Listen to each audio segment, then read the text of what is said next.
Hi guys, இன்னைக்கு நம்ம Vinland சாகால episode 6 தான் வந்து பார்க்க போறோம். வாங்க பார்ப்போம். போன எபிசோடோட முடிவில் ஆஸ்லாட் தோர்ஃபின் கிட்ட எனக்காக நீ சண்டை செஞ்சா நான் உன் கூட சண்டைக்கு வரேன் அப்படின்னு சொல்லிட்டு சொல்றாப்ல. அப்படியே அந்த இடத்துல அந்த எபிசோட் முடிச்சு இந்த எபிசோட்ல என்ன நடக்குதுன்னு பார்ப்போம். எடுத்தனே ஒரு இன்ட்ரோ சொல்லி தான் ஆரம்பிக்கிறாங்க. டென்மார்க்ல வாழக்கூடியவங்க தான் டான்ஸ். அவங்க ரொம்பவே அரக்கத்தனமாகவும் கடல் கொள்ளையர்களாகவும் கொள்ளக்காரங்களாகவும் இருந்தாங்க. அவங்கள தான் வைக்கிங்ஸ் சொல்ல ஆரம்பிச்சாங்க. அந்த வைக்கிங்ஸ் இங்கிலாந்தோட நார்த் பகுதிக்கு போச்சு. இங்கிலாந்துல இருக்க ஏகப்பட்ட இடத்தை பிடிச்சிச்சு. இதனால வெறியான இங்கிலாந்து அரசு எதிர்பார்க்காத நேரத்துல வைக்கிங் அட்டாக் பண்ணாங்க. இதுல ஏகப்பட்ட வைக்கிங் செத்து போனாங்க.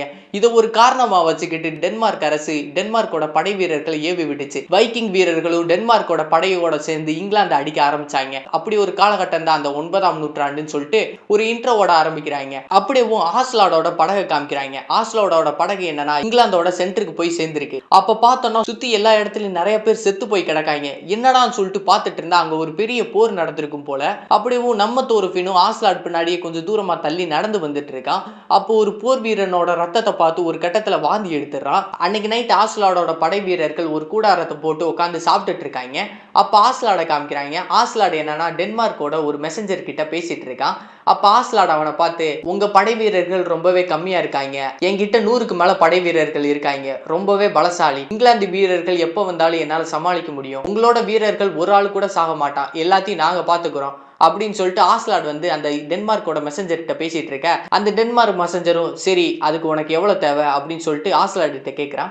ஆஸ்லாடும் எனக்கு 7 பவுண்ட் கோல்டும் நாங்க வேட்டையாடுற அந்த கிராமங்கள் எல்லாத்துல இருக்க பணமும் சாப்பாடும் பெண்களும் நாங்களே எடுத்துக்கிடுவோம் அப்படின்னு சொல்லிட்டு ஆஸ்லாட் வந்து அந்த டென்மார்க்கோட மெசஞ்சர் கிட்ட பேசிட்டு இருக்கான். அந்த டென்மார்க் மெசஞ்சரும் 7 தர முடியாது, 5 பவுண்ட் கோல்ட வேணா தர்றேன், மிச்சது நீ என்ன வேணா செஞ்சுக்க அப்படின்னு சொல்லிட்டு அவனும் சொல்லிடுற. அந்த இடத்துல ஒரு டீல வந்து போடுறாப்புல நம்ம ஆஸ்லாடு. அப்படியே அவங்க பேசிட்டு இருக்கும்போது ஒரு அம்பு வந்து டென்மார்க்கோட மெசஞ்சர் மேல குத்துது.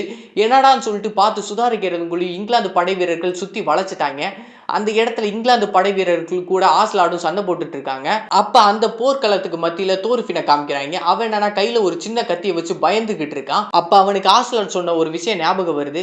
எனக்காக நீ சண்டை செஞ்சேனா உன் கூட நான் சண்டைக்கு வருவேன் அப்படின்னு சொல்லிட்டு ஆஸ்லாட் சொன்னது தோர்ஃபினுக்கு ஞாபகம் வரும். தோர்ஃபினும் அந்த சின்ன கத்தியை வச்சுக்கிட்டு யாரையாவது கொண்டு நம்மளும் வந்து நிரூபிக்கணுமே அப்படின்னு சொல்லிட்டு பார்த்துட்டு இருக்கா. அப்ப தோர்ஃபினுக்கு பின்னாடி ஒரு இங்கிலாந்து படை வீரன் தோர்ஃபினை அடிக்க வரான்.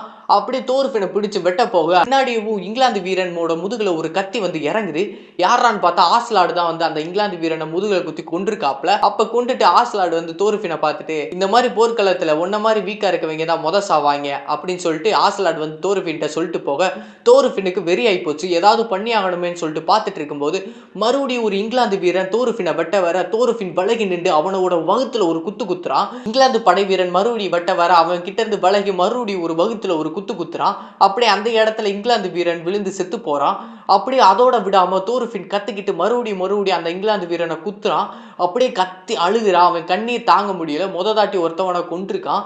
அப்படியே ஆஸ்லாடும் தூரமா இருந்து பார்த்துட்டு ஒரு சிரிப்பு சிரிக்கிறாப்ல. அப்படியே நாட்களும் வேகமா ஓடுது. சின்ன தோர்ஃபின் கொஞ்சம் வளர்ந்துட்டான். ஏகப்பட்ட போர்கள் வந்து பண்றான். ஏகப்பட்ட சண்டையிலையும் தோர்ஃபின் கலந்துக்கிறான். ஏகப்பட்ட பேரை கொல்றான். ஏகப்பட்ட இங்கிலாந்து வீரர்களை கொல்ல ஆரம்பிச்சிட்டான். அப்ப ஒரு இடத்துல ஆஸ்லாடும் அவங்களோட படையும் நிக்க ஆஸ்லாடு தோர்ஃபின் கிட்ட, தோர்ஃபின் இங்கிலாந்து படை வீரர்களை போய் உளவு பார்த்துட்டு வான்னு சொல்லிட்டு சொல்றாப்ல. சரின்ட்டு நம்மளும் வந்து உளவு பார்க்கறதுக்காக போறான். பார்த்தா 2 இங்கிலாந்து படை வீரர்கள் அவனை சுத்தி வளைச்சிடுறாங்க. அந்த இடத்துல ஒரு இங்கிலாந்து படை வீரன் வச்சிருக்க கத்தி எடுத்து அவன் இங்கிலாந்து படை வீரனோட கழுத்துல குத்தி சாகடிக்கிறான். பார்த்தா கையில 2 கத்தி இப்போ வச்சிருக்கான். அந்த 2 கத்தி அவனுக்கு ஈஸியா வந்து சண்டை போடுறதுக்கு வருது. அந்த 2 கத்தியை வச்சு அழகா எல்லா வீரர்களையும் அடிச்சு நொறுக்கி போய்கிட்டு இருக்கான். ஒரு கட்டத்துல ஏகப்பட்ட இங்கிலாந்து படை வீரர்கள் அவனை துரத்தி வந்துகிட்டு இருக்காங்க. அப்படியே அவனு ஓட முடியாம என்கிட்ட ஓடிட்டு இருக்கான். அப்படியே விடிஞ்சிருச்சு. பார்த்தா ஒரு இடத்துல ஒரு அம்மாவும் பொண்ணு வந்து ஆத்துல துணியை துவைச்சிட்டு வந்துட்டு இருக்காங்க. பார்த்தா ஆத்துக்கு மேல இருக்க ஒரு கட்டையில தோர்ஃபின் வந்து மயங்கி விழுந்திருக்கான். அவனோட தோள்பட்டையில ஒரு அம்பு வந்து குத்தி இருக்கு. அப்படியே அவங்க வந்து அவனை எடுத்துட்டு போய் அவங்க வீட்டுல வந்து வச்சிருக்காங்க. அவங்க வந்து இங்கிலாந்து நாட்டுக்காரவங்க. அப்படியே கொஞ்ச நேரத்துல கண் முழிக்கிறான். பார்த்தா அவன் காயத்துக்கு வந்து மருந்து போட்டிருக்கு. அவன் எங்கடா இருக்கான்னு சுத்தி பார்த்துட்டு இருக்கான். அப்ப அந்த அம்மாவும் பொண்ணு அங்க வந்து வராங்க. என்னப்பா எந்திரிச்சியா, காயம் எப்படி இருக்கு, ரெஸ்ட் எடுக்க வேண்டியதானே அப்படின்னு சொல்லிட்டு கேட்கறாங்க. சரி வாப்பா சாப்பிட போற, வந்து உட்காந்து சாப்பிடு அப்படின்னு சொல்லிட்டு சொல்றாங்க. அவங்க பாஸ் அவனுக்கு ஒண்ணு கூட புரியல. இருந்தாலும் உட்காந்து முழிச்சுக்கிட்டு இருக்கான். சரின்ட்டு போய் சாப்பிடுறான். சாப்பிட்டுட்டு இருக்கும்போது அவன் அந்த அம்மா கேட்கறாங்க, நீ எங்க இருந்து வர, உன் பேர் என்ன, என்னது, உன் குடும்பம் எங்க இருக்காங்க, உங்க அம்மா அப்பா என்ன பண்றாங்க அப்படின்னு சொல்லிட்டு அந்த அம்மா கேக்குறாங்க.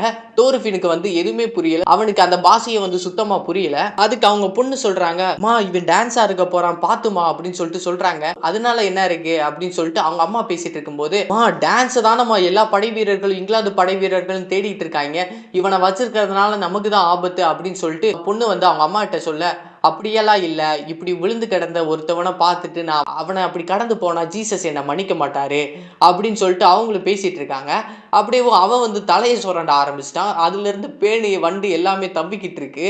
அப்படியே அவங்க அம்மா கூட்டிட்டு போய் அவனுக்கு வந்து முடி சீவி விடுறாங்க. அப்ப அந்த இடத்துல தோருஃபினுக்கு வந்து அவங்க அம்மாவும் அக்காவும் ஞாபகத்துக்கு வராங்க. அப்ப வந்து தோருஃபின் அவங்க கிட்ட, நீங்க என்ன சொல்ல வரீங்கன்னு எனக்கு ஒண்ணுமே புரியல, நான் இங்கிலாந்துக்காரன் இல்ல அப்படின்னு சொல்லிட்டு சொல்றான். அப்ப அவங்க திடீர்னு ஆச்சரியமா பார்த்துட்டு அவனுக்கு ஒரு பொடனில ஒரு அடியை கொடுத்துட்டு, ஏண்டா நான் வேற நீ ஊமன் நினைச்சுக்கிட்டு இருந்தா பேசிக்கிட்டு இருக்க, முன்னாடியே பேச மாட்டேடா அப்படின்னு சொல்லிட்டு சிரிச்சிட்டு இருக்காங்க. அப்படியே அந்த இடத்துக்கு ஒரு இங்கிலாந்து படை வீரன் குதிரையில வந்து வரான். வந்துட்டு, இங்க ஒரு பையன் வந்தானா, இங்கிலாந்து படைகளை உளவு பார்க்க வந்திருக்கான், அவன் ஒரு சின்ன பையன் சொல்லிட்டு சாதாரணமா எடை போட்டுறாதீங்க, அவன் இங்கிலாந்து படை வீரர்கள் நிறைய பேத்த கொண்டு குவிச்சிருக்கான் அப்படின்னு சொல்லிட்டு அந்த அம்மா கிட்ட அந்த இங்கிலாந்து படை வீரன் பேசிட்டு இருக்க. அப்ப நம்ம தோருஃபின் வந்து முன்னாடி தான் உட்காந்துருப்பான், கீழே தனையை குனிஞ்சு. அவனை பார்த்துட்டு, இவ யாரு, உன் பிள்ளையா அப்படின்னு சொல்லிட்டு கேட்பான். அதுக்கு அவங்க இருந்துட்டு, ஆமா என்னோட பையன், என்னோட 2வது பையன் ஜான்னு சொல்லிட்டு சொல்லுவாங்க. சரி சரி, அவனும் இவன் ஹைட்ல தான் இருப்பான், வந்தா சொல்லு அப்படின்னு சொல்லிட்டு அந்த படை வீரன் அப்படி சொல்லிட்டு போக, அப்படியேவும் தோருஃபின் அவங்களை ஆச்சரியமா பார்த்துட்டு இருப்பான். அன்னைக்கு நைட்டு தோருஃபின் என்ன நினைச்சான்னு தெரியல, அப்படி நெருப்பு கட்டையை ஒண்ணு கையில எடுத்துக்கிட்டு இங்க இருந்து போயிருங்க அப்படின்னு சொல்லிட்டு சொல்றான். ஆனா அவங்களுக்கு என்னதான் சொல்ல வரான்னு சொல்லிட்டு புரியல. அப்படியே அங்க இருந்து அவங்க வீட்டுல இருந்து வேகமா அவன் ஓடி போயிடுறான். ஓடி போய் ஊருக்கு நடுவுல இருக்க ஒரு கூடாரத்தை வந்து தீ வச்சு எரிக்கிறான். ஒரு வீட்டை பார்த்தா அங்க இருந்து ஆஸ்லாடுக்கு ஒரு சிக்னல் கொடுக்குறான். அப்படியே ஆஸ்லாடு சிக்னல் கிடைச்சிருச்சு, வாங்கடா போவோம் அப்படின்னு சொல்லிட்டு ஆஸ்லாடோட படகு அந்த சைடு வந்துட்டு இருக்கு. அப்படியே அந்த சைடு தீப்பிடிச்ச இடத்தை தேடி ஊர் மக்களும் படை வீரர்களும் வந்துகிட்டு இருக்காங்க. அப்படியே தோருஃபின் கையில 2 கத்தியை வச்சுக்கிட்டு என்னானாலும் பரவாயில்ல சண்டை செய்யணும்னு சொல்லிட்டு நிக்கிறான். அப்ப அந்த இடத்துக்கு முன்னாடியே தேடி வந்த இங்கிலாந்து படை வீரன் வந்து நிக்கிறான். எனக்கு அப்பயே தோணுச்சுடா நீயா தான் இருப்பேன்னு சொல்லிட்டு நிக்கிறான். பார்த்தா ஏற்கனவே 2 இங்கிலாந்து படை வீரர்களை வெட்டி கொண்டிருக்கான். அப்படியே இதெல்லாம் வந்து தூரமா நின்று அந்த அம்மாவும் வந்து பார்த்துட்டு இருக்காங்க.